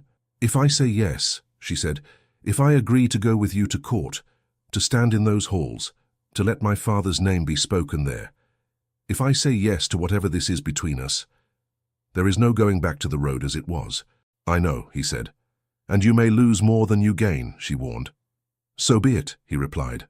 Silence stretched between them, filled with the faint rustle of winter leaves. At last, she nodded once, very slowly. "Then I will go," she said. "I will stand beside you if they permit it. I will speak my father's name where it has never been welcome. And I will not pretend I feel nothing for you, even if it would be safer to do so." He let out a breath he had not realized he was holding. "Margaret," he said softly. She raised a hand slightly as if to stop him from saying more. "I cannot promise you an easy path," she said. "I cannot promise that I know how to walk in your world without stumbling. I can only promise that I will not lie to you. Not about what I have seen, not about what I feel, not about what is asked of us. That is all I would ever ask," he said. He did not reach for her. He only stood there, close enough that their breath mingled in the cold air. "Then we have an understanding," she said. "Yes," he replied. "We do." From somewhere beyond the garden wall came the faint sound of a bell, calling servants to prepare for the evening. The world outside their small square of earth kept moving, but for a moment neither of them did. "When do we leave?" she asked. "In a few days at most," he said. "Wycliffe will send word ahead. The court will expect me for other matters. I will bring this one with me." She nodded. "Then I should see to the horses," she said. "They must be rested if they are to make the journey." "You would drive your own cart to court?" he asked, a hint of wonder in his tone. "I trust my hands on the reins more than any others," she said. "If I am to walk into that place, I will arrive on my own wheels." He smiled. "Then I will ride with you," he said. "Let the whole country see whose cart carries me." She shook her head, half amused, half exasperated. "You invite talk," she said. "I invite truth," he replied. "Let them see who guides me." She turned toward the gate, then paused and looked back at him. "For what it is worth," she said quietly, "I did not expect a prince to listen as you have, or to say what you have said. If my father could see this, he would laugh and call me foolish for ever doubting that the road might bring one good thing." "One?" Edmund asked. "Perhaps more than one," she said. Then she walked out of the garden, leaving him standing among the bare beds, holding in his coat the weight of 2 pieces of paper, and in his chest the beginning of a promise that would carry them both into halls neither of them could yet fully imagine. The road to the capital felt different. The land was the same, fields, hedges, bare trees, but the air carried a sense of movement that had nothing to do with wind. Carts came and went more often. Riders passed them with quick glances. Villages grew closer together. Margaret held the reins, jaw set, eyes on the road. Edmund sat beside her, cloak wrapped close, gloved hands resting on his knees. The royal carriage followed behind with a small escort Wycliffe had insisted on providing, just enough to keep appearances, not enough to feel like a parade. "You are quiet," he said at last. "I am thinking," she answered. "Dangerous habit," he murmured. "You should know," she replied. "You have caught it." He smiled a little, but her face stayed serious. "What troubles you?" he asked. She watched the horse's ears. "I am driving toward a place I never wished to see," she said. "A place that swallowed my father's words. A place where men like me are spoken of in the third person." "And yet," Edmund said softly, "this time you will not stand outside the door." "That is what you say now," she replied. "I wonder what you will be allowed to say when we arrive." He turned his head. "You doubt me." "I doubt the strength of the walls you grew up behind," she said. "Even you may find them higher than you remember." He did not rebuke her. He looked ahead instead. "Then we will see," he said. "And if I find them higher, I will climb." The capital appeared gradually, roofs and chimneys thickening, streets tightening. The noise grew, voices, carts, calls from stall sellers. People turned to stare as the little cart rolled past with the royal carriage behind it, as if the order of things had somehow reversed itself. "Look at that," someone said near a market stall. The prince in a common cart. Not so common if it carries him, another replied. Margaret's grip tightened. Edmund felt the shift. Look at me, he said under his breath. She glanced at him. You are not smuggling me into the city, he said. You are bringing me exactly where I wish to be. Let them stare, they will tire of it. They will not, she muttered. Then let them learn to live with the sight, he said. I intend to. The palace rose beyond the crowded streets, not as some blinding vision, but as a series of high walls, towers, and wide gates. Guards in livery stood at their posts. The cart slowed as they approached. Margaret's heart hammered. She had seen such walls from a distance when she was a child, watching her father go to deliver reports with his best coat brushed. She had never expected to pass under them. The guard at the gate squinted as the cart reached him, clearly unsure. State your business, he began, then saw the crest on the carriage behind them and straightened. Your Highness, we were told to expect you. The inner court is prepared. He looked at Margaret, puzzled. And this cart? This cart carries me, Edmund said coolly. It will enter. The guard hesitated only a heartbeat. Yes, sir. The heavy gate creaked open. Margaret's hands felt oddly light on the reins as she guided the horses through. Inside, the noise dropped. The inner court was wide, lined with stone, servants moving about their duties with practiced speed. A master of ceremonies hurried forward, bowing low. Your Highness, welcome home, he said. Your apartments are ready. The council will meet tomorrow to hear your report and consider the northern matter. Good, Edmund said.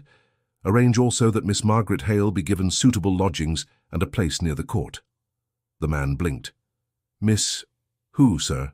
Margaret straightened on the bench. Margaret Hale, Edmund repeated. She drove my cart. She is the daughter of Thomas Hale, the dismissed steward mentioned in your dispatch. She will be present tomorrow. The master of ceremonies looked as if someone had poured cold water down his collar. Your Highness, he stammered, it is quite irregular for a person of her station. It was quite irregular for my carriage to break its wheel, Edmund said. We are acquainted with irregularity. You will find her a room, not in the stables. The man swallowed. As you command, sir. His gaze flicked to Margaret, wary, assessing. She met it without lowering her eyes. Edmund stepped down, then turned back to her. Come, he said. You will not be left in the yard like a crate of apples. She climbed down, feeling the weight of every eye in the court. The stones under her boots seemed too smooth, too clean. Do not look at the walls, Edmund said softly as they walked. Look at me. I should look where I place my feet, she replied. They have been steady enough so far, he said. She said nothing, but some tension left her shoulders. They parted at the entrance to the inner halls. Edmund led one way, Margaret another. A maid guided Margaret through passages that smelled of polish and wax. This way, miss, the girl murmured, eyes darting curiously. You're to have a small room near the upper hall. They say the prince himself ordered it. Margaret could not decide whether to be grateful or alarmed. The room was modest by palace standards, but to Margaret it seemed almost too large. A bed, a small hearth, a chair, a narrow window looking toward the city roofs. We will bring water, the maid said, and your meals. If you need anything, there is a bell. Thank you, Margaret replied. When she was alone, she stood in the middle of the floor and listened. The palace murmured around her. Footsteps, distant voices, the faint ring of some bell deeper within. You wanted to be heard, she whispered to herself. Now you must be. Sleep that night came in fits, sliding away at every creak. When dawn finally washed pale light through the window, her stomach felt like a knot of rope. A different maid brought a simple dress of dark blue, finer than anything Margaret owned, and laid it on the bed. These are from the prince, she said. He asked that you have something appropriate. Margaret ran her fingers over the fabric. My own clothes are not indecent, she said. No, miss, the maid replied quickly, but this will keep people from using their eyes as weapons. Margaret understood. She dressed in the blue, tied back her hair as best she could, and stood very still when she heard footsteps outside. A knock sounded. May I come in? Edmund asked. She let out a breath and opened the door. He stopped in the doorway, taking her in. You look, he paused, searching for a word that was not foolish. Like yourself. Only harder for them to dismiss. Is that a compliment? She asked. It is, he said. He wore court dress, but simpler than the most elaborate outfits she had imagined. Dark coat, clean lines, the royal insignia at his shoulder. He looked both more formal and more himself. "Are you ready?" he asked. "No," she said, "but I will go." He smiled faintly. That is all any of us can say. They walked together through corridors that grew wider, ceilings higher. Voices echoed. Other figures moved in the same direction. Men in wigs, older nobles, clerks carrying papers. At the entrance to the council chamber, a guard stepped forward. "Your Highness," he said, bowing. Then he glanced at Margaret. "And the lady?" "Miss Hale will enter with me," Edmund said. "There are rules, sir," the guard murmured. "Then the rules will adjust," Edmund replied. The doors swung open. The chamber was long, with tall windows allowing pale light to fall across a table where several men were already seated. At the head sat the king, Edmund's uncle, a man with grey at his temples and sharp eyes, robes arranged with care. The murmur in the room rose slightly as Edmund walked in with Margaret at his side. Edmund bowed. "Your Majesty." "Nephew," the king said, "welcome. You have given us much to discuss." His gaze moved to Margaret, pausing there. "And who is this?" he asked. Margaret felt the weight of his question like a hand on her chest. "This is Margaret Hale," Edmund said, "daughter of Thomas Hale, once steward on our northern lands. She is here as a witness to what our papers do not show." The councillors exchanged looks. One of them, a thin man with a sharp nose, shifted in his seat. "Your Majesty," he said quietly, "it is most unusual." The king held up a hand. "Unusual is not always unwise," he said. "Let us hear what my nephew has brought us." "Miss Hale may remain. She will not speak unless invited." Margaret inclined her head. "Your Majesty," she murmured.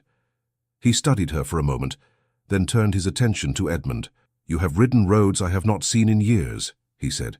"Tell us, Edmund, what have you found there?" Edmund stepped forward, the petition and the dispatch in his hand. "I have found," he said, "that our decisions reach people whose names we do not know. I have found that when we trust only the words of those already in power, we may be misled. And I have found that a man in our service was cast out in such a way that justice did not merely stumble, it turned its back." He laid the petition on the table. "This," he said, "is the voice we did not hear." He spoke plainly. He told them of the broken wheel, of Margaret's cart, of the inn, of the magistrate's crest over the door. He told them of Thomas Hale's dismissal as he had heard it from Margaret, then of the council's own account, as set out in the dispatch. He did not embellish. He let the contrast stand bare. As he spoke, Margaret watched the faces around the table. Some were attentive, some blank, some faintly annoyed. The king listened closely, fingers pressed together. "And this petition," the king said at last, touching the worn page. "We never answered." "No, sir," Edmund said. "Or if we did, it was in silence." The thin councillor cleared his throat. "Your Majesty, with respect, many petitions go unanswered.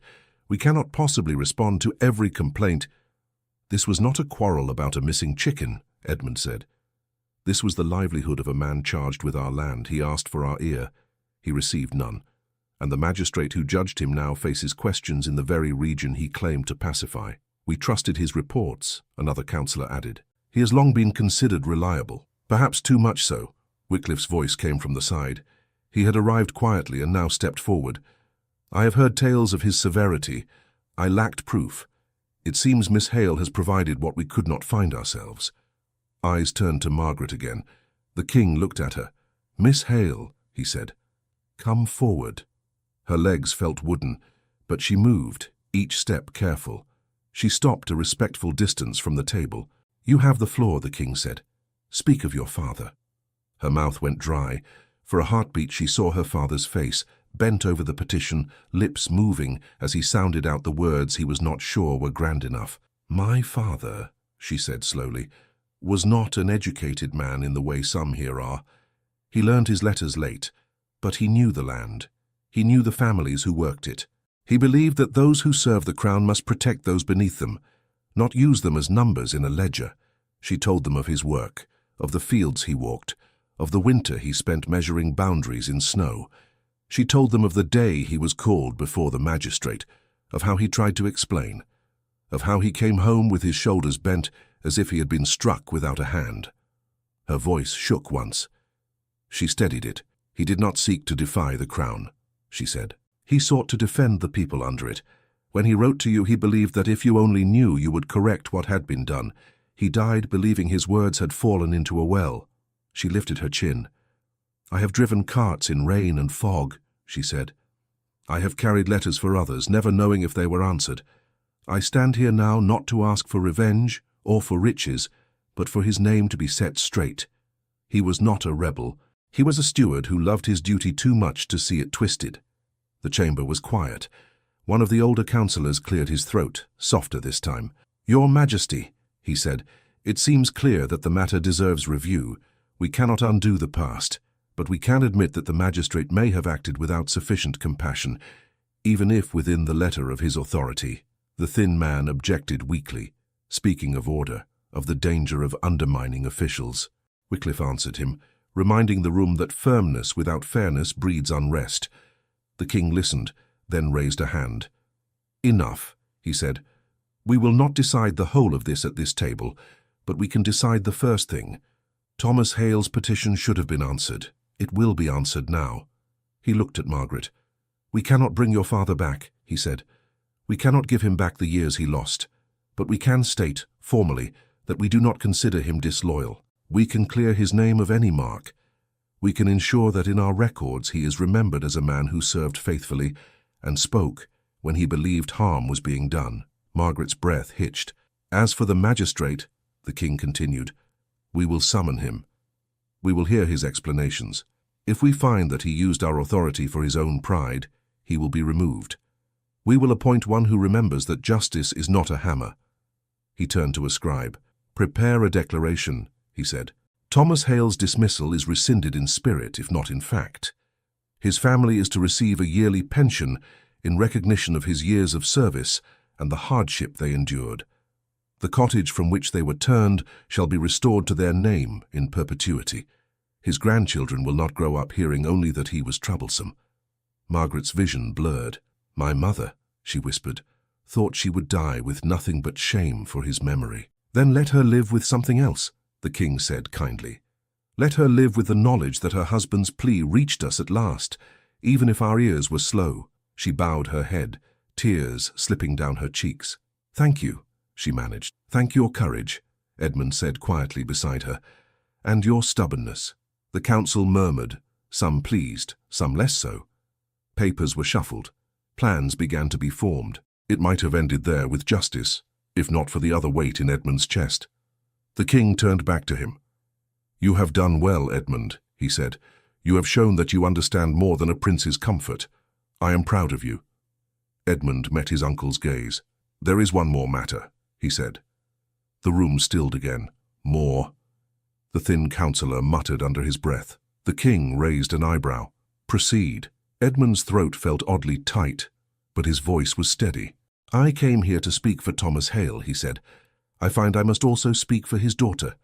Not in this case alone, but in my own life. He turned slightly, enough that he faced both the king and Margaret. The days on the road have changed me, he said. I left the palace believing myself dutiful.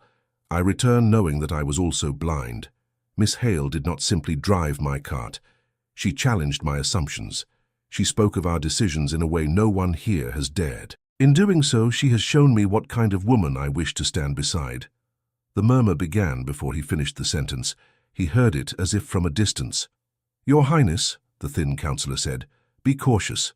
Remove personal feelings from I will not, Edmund said more sharply than before.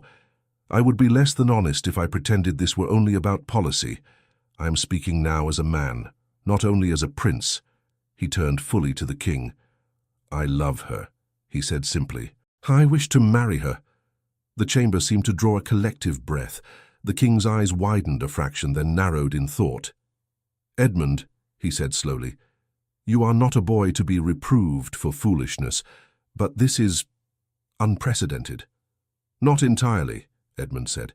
History is full of princes who married for reasons other than politics. Some ended badly, some did not. I have seen enough loveless arrangements to know I do not wish to be part of one. The thin councillor leaned forward. Your Majesty, this cannot be serious. A coachwoman welcomed into the royal family? It will be taken as mockery. It will weaken. Weakens what? Edmund cut in. The illusion that we are somehow made of different flesh than those who serve us?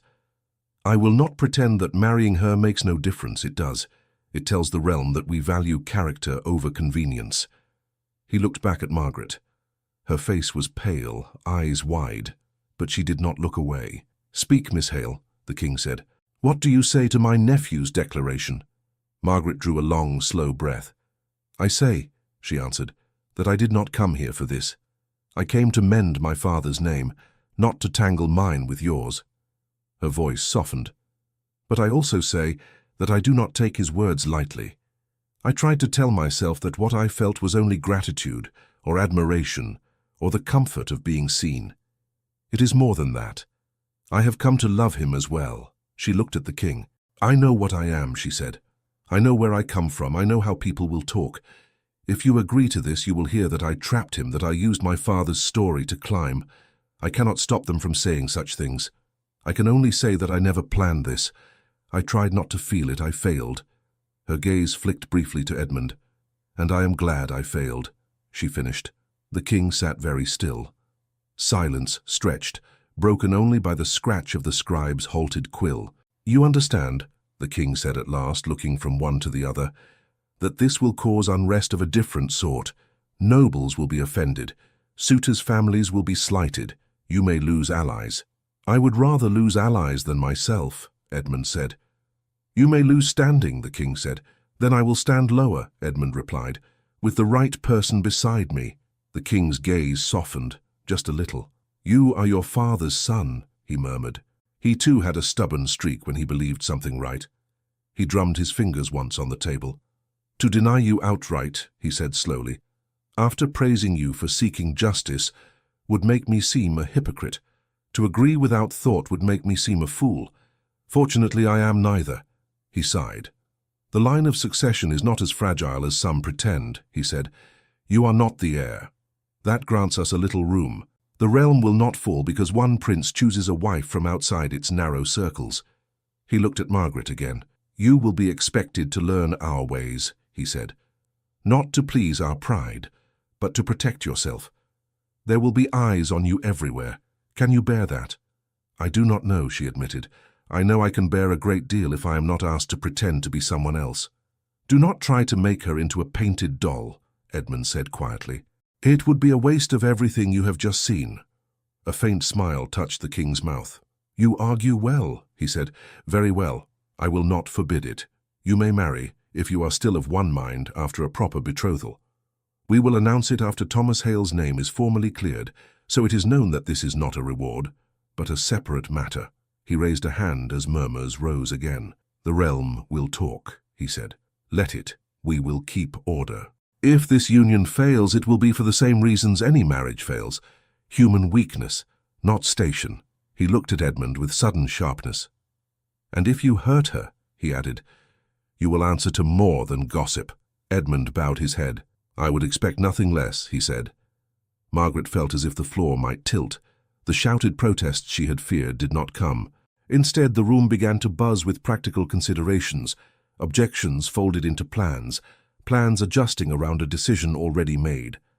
She stepped back, letting Edmund speak with the king about formalities, dates, announcements. The details washed around her. Later, when the chamber emptied and the palace quieted a little, Edmund found her in a smaller inner garden, one less formal than the great lawns, with a low fountain and a few benches. She stood by the fountain, fingers trailing in the thin stream of water. You ran away, he said gently. I walked away, she corrected. If I had stayed, I might have said something impolite to that sharp-nosed counsellor, and then your uncle would have thought worse of me. Tempting, though, Edmund said. She gave a small huff of laughter. He came to stand in front of her. I did not ask you properly, he said. Not in there. You asked loudly enough, she said. Half the city will be speaking of it by nightfall. Then I will ask quietly now, he replied. He took her hands, the gesture simple and deliberate. Margaret Hale, he said, will you marry me? Not for your father's sake, not for the council's, not for some idea of justice for yourself, for the woman who held the reins when I was lost, for the woman who spoke truth to me when it would have been easier to bow. Her fingers curled around his. "So you do not know how difficult I can be," she warned. "I look forward to finding out," he said. A smile drew itself across her face, slow and incredulous and bright. "Yes," she said, "I will." He closed his eyes for a second, as if steadying himself, then opened them again. "I will not kiss you in the king's garden," he said softly. "He is generous, not blind. But know that every part of me wishes to." "I know," she whispered. "Every part of me answers." He laughed then quietly, the sound half joy, half disbelief. The weeks that followed passed in a blur of newness and adjustment. Declarations were written and proclaimed. Thomas Hale's name was spoken aloud in the great hall, his record amended. A formal notice went out to the northern counties, bearing the royal seal and Edmund's signature with it. When the declaration reached Margaret's village, her mother wept until she laughed. A small man from the council arrived months later, with papers restoring the cottage and announcing the pension. Her brother, still delicate but growing stronger, stood straight as he listened. Their neighbors, once cautious, shook their hands, some with apologies, some with simple, awkward smiles. The magistrate was called to court. He answered questions, shifted under scrutiny, and finally bowed when told his services were no longer required. Another took his place, one whose first order was to meet his tenants rather than count them from a distance. The betrothal was announced. Reactions flared and faded. Some nobles withdrew their daughters in high dudgeon. Others watched with fascination, eager for gossip. Among the common folk, tales grew of the coachwoman who would be a princess. Some laughed, some cheered, some shrugged and went back to their ploughs. Margaret learned to walk the palace corridors without flinching, to sit at tables with more spoons than she thought necessary, to endure lessons in etiquette that she found faintly absurd. She endured them for her own sake, and for Edmund's, but she did not let them file away the sharp edges of her speech. He would not have liked her softer. Their wedding was held in the palace chapel, but Edmund insisted on certain details. "I will not arrive on a gilded litter," he said. "I will meet you where you are." In the end, it was Margaret who arrived in her cart, though this time it was decorated with simple flowers gathered from Wycliffe's and other friendly estates. The royal carriage followed behind, carrying Edmund's family. The symbol was clear to anyone with eyes. Margaret's dress was not the most lavish ever worn in those halls. It was well made, plain in line. The dark blue she had worn at her first hearing lightened to something softer. Around her wrist, she wore a narrow ribbon that had once been her mother's. Inside her glove, folded small, was a scrap of her father's petition, the part where he had written of duty. Edmund waited at the chapel door. When she stepped down from the cart, their eyes met, and everything else, the murmurs, the stares, the shock, the approval, fell away. "You came on your own wheels," he said softly. "As promised," she replied. It seemed fitting. The ceremony itself was simple. Vows spoken, hands joined, rings exchanged. The king's voice was steady as he asked the ancient questions. Edmund's was steady as he answered. Margaret's trembled only once, and Edmund's hand tightened when it did. When the officiant pronounced them husband and wife, there was a moment of silence, as if the palace itself were adjusting to the new shape of its future. Then the bell rang, high and clear. Outside, in the square beyond the palace, people who had gathered to see what they could of the spectacle heard the bell and murmured its meaning. Some cheered, some shook their heads, a few smiled quietly. In the private moments that followed, Edmund finally took her face in his hands and kissed her, not with the desperate heat of a man claiming something forbidden, but with the deep, sure tenderness of one who had waited and chosen and meant every step that led there. "So you are shaking," he whispered against her forehead. "So are you," she replied. "Then we match," he said. Time moved on. Seasons changed. They did not become perfect people simply because vows had been spoken. They argued sometimes about small things, roots, wording in speeches, how far charity could stretch without becoming empty display. But they argued as equals, learning the rhythm of each other's stubbornness. Years later, when the fog returned to the northern road in a familiar grey curtain, another cart rolled through it. Margaret held the reins again. Edmund sat beside her. Behind them, no royal carriage followed. They travelled lighter now, visiting quietly rather than surrounded by ceremony. "Do you ever tire of this road?" Edmund asked. "No," she said. "It gave me you." "And your father's memory his due," he added. "And that," she agreed. They passed the place where the wheel had once broken. The ditch was deeper now, the hedge a little taller, but the bend was the same. Edmund lifted a hand. "Stop a moment," he said. She drew the horses to a halt. "Here?" she asked. "Here," he said. "This is where everything began for us, and where something ended for him." She knew who he meant. They sat in silence, listening to the soft sounds of the fog. "He would have liked you," she said quietly. "He would have pretended not to at first. He didn't trust fine coats. But he would have seen your eyes. He would have known you meant what you say." "I wish I could have met him," Edmund replied. "You have," she said. "Every time you sign your name under his." He smiled, eyes bright. "Shall we go?" she asked. "Yes," he said. "Forward." She clicked her tongue. The horses moved on, steady, sure-footed. Ahead, the fog thinned. A strip of clear road appeared, bordered by fields that now bore a new sign. Hale Cottage carved plainly on a post, a mark of a name no longer whispered, but spoken with quiet respect. As they rolled past, Margaret laid her hand over Edmund's. The road stretched before them, full of turns they could not yet see, but no longer frightening. Whatever came, they had learned to face it together. A prince and a coachwoman, who had once met by chance at the edge of a broken wheel and found, without planning it, that each would forever be the one to guide the other home. Thank you so much for listening to this story all the way to the end. We hope it moved you as much as it moved us while telling it. We'd love to hear your thoughts. Leave us a comment telling us where you're listening from and what you liked the most. Rate this story from 0 to 10. What score would you give it? If you enjoyed this story, don't forget to subscribe to the channel and leave a like as a show of support.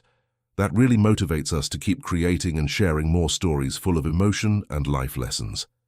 And before we go, we want to remind you that an exciting and heartwarming story recommendation will appear on the final screen. If you'd like to enjoy it, just click on the video. Thank you once again for being here, and we'll see you in the next story.